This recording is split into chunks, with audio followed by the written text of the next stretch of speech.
Very good morning, my dear students. Today you are going to learn a DSP based hearing aid.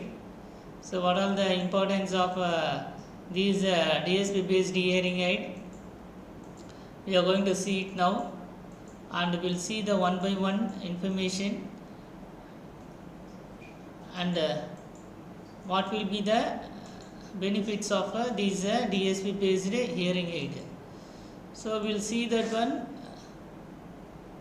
hearing aid. So this is a DSP based hearing aid. Here you are seeing in the diagram which contains a mic. It will convert sound waves into electrical signal that have been given to the preamplifier. It will amplify the analog signal that have been received from the mic. After that, given to A to D converter. It will having anti-aliasing filter also. So it will convert analog signal into digital signal that has been given to the digital filter. It will remove all the surrounding noises, and it will provide only the desired signal alone. That is conversation speech alone. It will be delivered. And this one given to the microprocessor programmed one. It will improve the quality of signal. After that, given to the digital filter. Again digital filter, it will be given into other digital form. That digital filter, the other given to again D to A converter, that is a digital to analog converter. It is contains anti-imaging filter also. So that is digital to analog converter. It will convert digital to analog signal that have been given to the receiver. Receiver provides a clear, distinct sound. So here these hearing DSP hearing aid, it is providing distinct sound compared with the person who hear a normal one. So normal person, he can hear the surroundings information also, but here these hearing aid, it will provide only the desired sound alone. That is, entire environmental noises have been discarded with the help of these DSP based hearing aid. So here what we can say, these were another diagram you are going to see, that is called multi-layer processor, DSP processor system. Before I have shown the basic diagram. So here they are increasing n number of filters, and anti-analog multiplier also they are bringing. And so here your entire diagram you are seeing in this diagram, which provides the DSP based hearing aid. So here it is having the anti-aliasing and anti-imaging filter. So it serves to reduce the distortion due to the certain properties of digital signal processing. Hence, those specific filters are not found in a conventional hearing aid. Okay, that is here it will provide the two converter boxes refer to the component in hearing aids design that transform the signal into the either digital or analog states. Throughout the first part of these one, which will be made to the diagram elaborately to show the concept or illustrated contrasting innovation that you are seeing in the block diagram. So here next main function is called AD converter. Here AD converter contains a sampling and a quantization circuit. Since acoustic signals are by nature, it is a continuous time and continuous amplitude signal, that is called, we are calling as analog signal. Here the process of conversion into a discrete time and a discrete amplitude, that is called a digital signal, which must be precede any actual processing. The conversion of analog signal to digital involves two fundamental and related process. The first is sampling. The sampling process involves the generation of a train of pulses at a specified interval in time. These pulses sample the waveform by capturing the amplitude at each of those intervals. The more frequency those sampling pulses occurs, the more samples will be obtained within a given period or window of the time. Hence, the more detail of the changes in the signal occurring over time can be captured by sampling at higher rate. At each of a samples point, the amplitude of the wave is converted from a continuous analog signal into a number of consistent, that is called digital, with the precision of the measurement. This stage of converting amplitude of wave at a sample point into the digit is called condensation. The combination of sampling and condensation is which is typically referred to as analog to digital, that is AD conversion. So now we are going to see that relevant digitization parameters.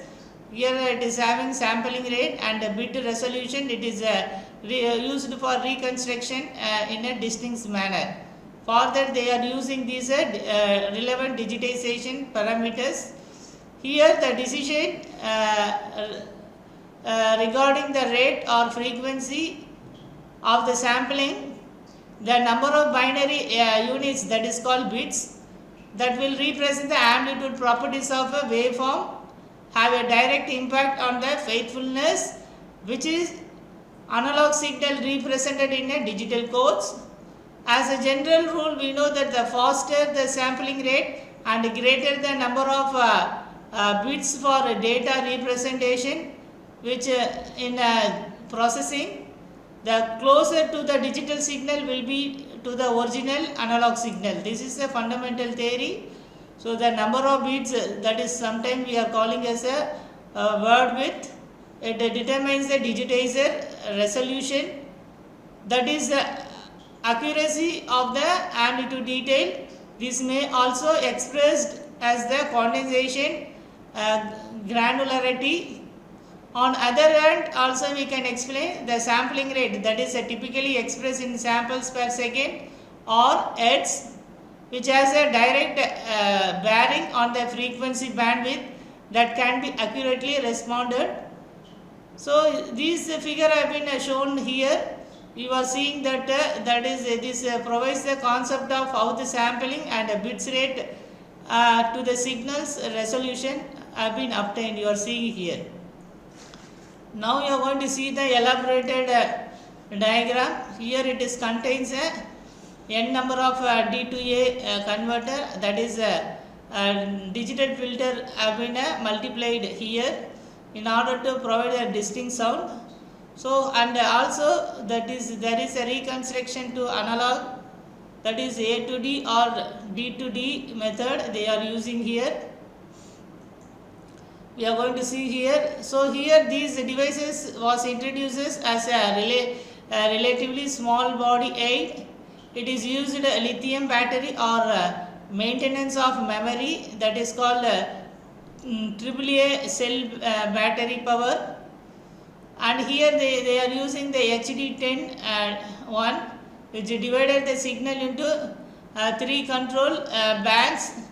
So there are indicated as a low pass, band pass, high pass. You are seeing in the figure, which is for used for low pass, and band pass for middle frequency, high pass filter for high frequency elimination. User were allowed to select from the 4 available programs memories, which is given in the microprocessor. The location of A to D converter come relatively late in the signal path in the Rheon HD10 device, which was released on the limited basis, mostly to the Austrian market beginning around 1951. That is 1991 itself they have started. And other notable component you are seeing, that is called I/O tables, that is input output tables.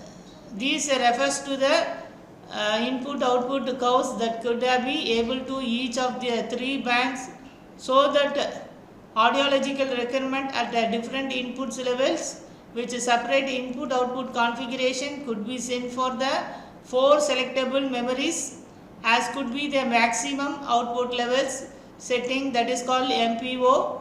The programming personal computer PCs they are using to allow for 12 filter implemented wide range of gaining response pattern in a very direct and expenditure manner.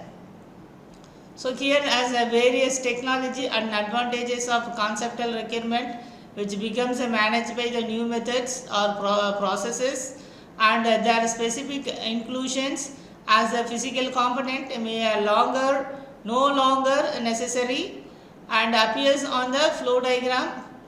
That is because a specific operation may be accomplished as a process nested within the newer design elements.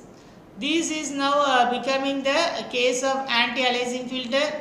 For example, the uses of low pass filter microphone may accomplish the same control and elimination of spurious high frequency component as is achieved by the conventional filters.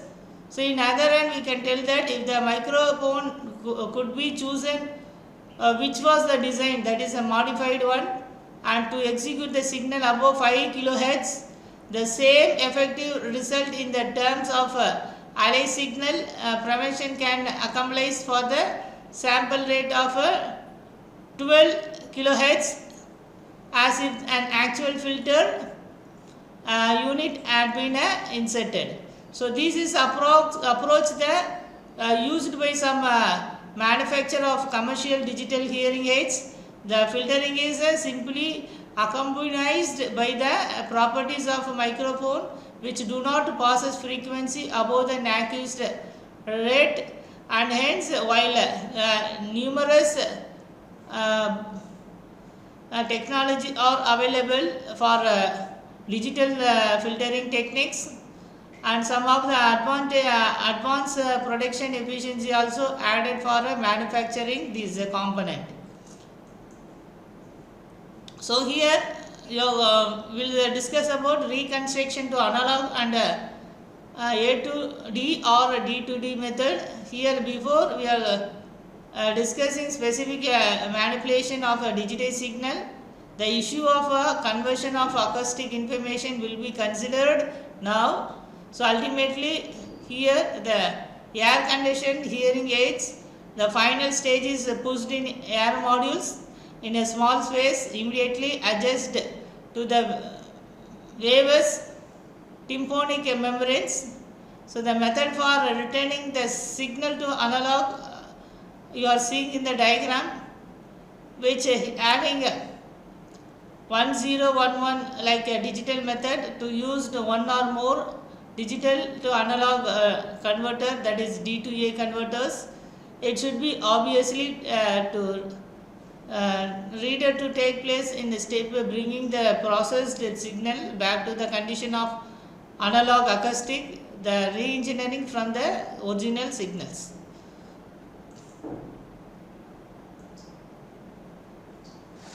Thank you very much for patiently you are listening the class.